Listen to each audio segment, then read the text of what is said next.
Sábado, 9 de abril de 2022, fundamentados na fé, no amor e na esperança em Cristo Jesus. Bom dia para todos, que a graça dele esteja sempre com todos. Vejamos o que nos diz a palavra de Deus do Santo Evangelho de hoje, narrado pelo evangelista São João, capítulo 11, versículos 45 ao 56. O Senhor esteja convosco, Ele está no meio de nós. Proclamação do Evangelho de Jesus Cristo segundo São João. Glória a vós, Senhor. Naquele tempo, muitos dos judeus que tinham ido à casa de Maria e viram o que Jesus fizera, creram nele. Alguns, porém, foram ter com os fariseus e contaram o que Jesus tinha feito. Então os sumos sacerdotes e os fariseus reuniram o conselho e disseram: que faremos? Este homem realiza muitos sinais. Se deixamos que ele continue assim, todos vão acreditar nele, e virão os romanos e destruirão o nosso lugar santo e a nossa nação. Um deles, chamado Caifás, sumo sacerdote em função naquele ano, disse: vós não entendeis nada, e não percebeis que é melhor um só morrer pelo povo do que perecer a nação inteira. Caifás não falou isso por si mesmo. Sendo sumo sacerdote em função daquele ano, profetizou que Jesus iria morrer pela nação. E não só pela nação, mas também para reunir os filhos de Deus dispersos. A partir desse dia, as autoridades judaicas tomaram a decisão de matar Jesus. Por isso, Jesus não andava mais em público no meio dos judeus. Retirou-se para uma região perto do deserto, para a cidade chamada Efraim. Ali permaneceu com seus discípulos. A Páscoa dos judeus estava próxima. Muita gente do canto tinha subido a Jerusalém para se purificar antes da Páscoa. Procuravam Jesus. Ao reunirem-se no templo, comentavam entre si: que vos parece? Será que ele não vem para a festa? Palavras da salvação, glória a vós, Senhor.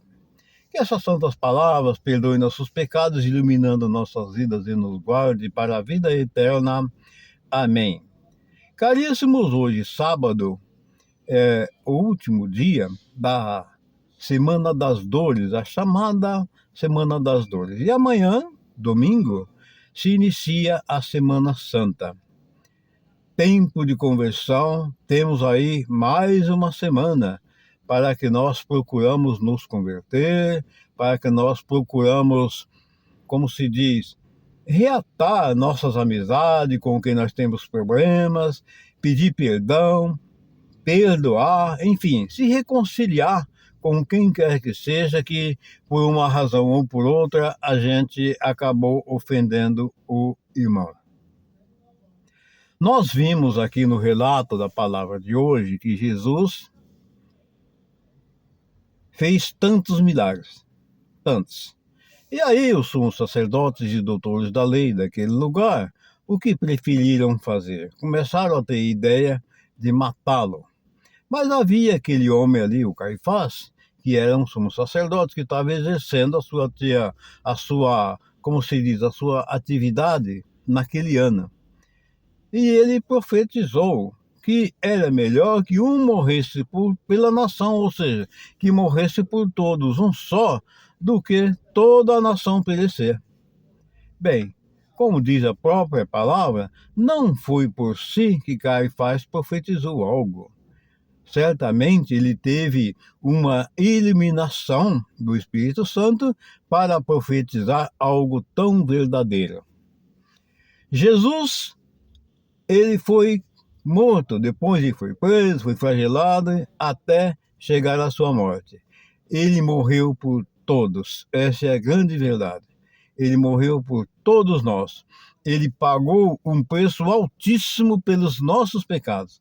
Foi pelos nossos pecados e não por ele. Então, ele veio realmente para nos salvar. E aqui, os fariseus, a todo modo, eles ficavam preocupados porque eles queriam um Messias, um Jesus que fosse diferente. Eles queriam que Jesus aderisse ao modo deles, às leis deles. Eles queriam que Jesus concordasse com o estilo de vida que eles tinham, com as leis e tudo mais que eles adotavam. Mas como Jesus não é daqui de baixo, como ele já falou em outras oportunidades, ele veio do alto. E ele veio por Deus, pelo Criador, enviado. Ele foi enviado a este mundo para a salvação do mesmo. Então, o que acontece? Jesus se fez homem. Deus enviou seu Filho, Jesus, e ele se fez homem e habitou entre nós. Então está aí a grande divisão, a grande confusão que Jesus provocou naquele povo incrédulo que não tinha fé. Porque só teve confusão quem não acreditava, mas quem acreditou não teve confusão. Isso está até os nossos dias. Quem acredita na palavra de Deus, quem acredita em Jesus Cristo, não tem confusão nenhuma. A gente vai seguir firme, vai enfrentar todas as dificuldades que surgirem em nossas vidas, porque nós cremos em Cristo Jesus e cremos em suas palavras e em seu evangelho. Agora, aqueles que não acreditam, é como foi os fariseus, como foram os doutores da lei e o povo daquele tempo que crucificaram Jesus. E vocês podem ter certeza que amanhã do domingo, dia de Ramos, quando Jesus entrou na cidade montado naquele burrico, muita gente com os aminhos saudava ele, mas muita gente que estava ali saudando Jesus, depois foi lá para crucificar Jesus. Tem esse tipo de coisa, gente. Muitas vezes a pessoa está ali disfarçada, se passando de bonzinho, te elogiando, mas por trás, ele quer acabar com você, ele quer te condenar. Então nós precisamos ter muito cuidado com esse tipo de coisa. A nossa fé precisa ser uma fé justa, perfeita, em Cristo Jesus, no temor, na fé viva em Cristo Jesus, para que nós não caiamos em tentação. Porque a tentação está solta e ela está como um leão rugindo o tempo todo, 24 horas por dia, incessante, como um leão rugindo ali para pegar a presa. Esse que eu estou falando é o encardido, é o demônio. E nesse tempo aqui, ele, mais do que nunca, tempo de jejum, tempo de penitência, ele não quer que ninguém faça penitência, ele não quer que ninguém se reconcilie, ele quer que a gente briga mais e mais e mais, que é para levar à destruição. Ele é o contrário de Deus. Deus é união, Deus é paz, Deus é amor. Deus quer união, ao contrário do diabo. O diabo quer divisão. Deus quer salvação, o diabo quer condenação e morte. Deus quer vida. É bem diferente. Nós precisamos acreditar firmemente que Jesus é o Senhor e que Ele veio e morreu naquela cruz por todos nós, pagou um preço altíssimo por todos nós pecadores. Amados irmãos, que a bênção do Pai, do Filho e do Espírito Santo desça sobre todos nós e permaneça sempre. Um bom final de semana para todos, que Deus ilumine cada um de nós para que possamos compreender cada vez mais verdadeiramente a palavra de nosso Senhor Jesus Cristo. Amém.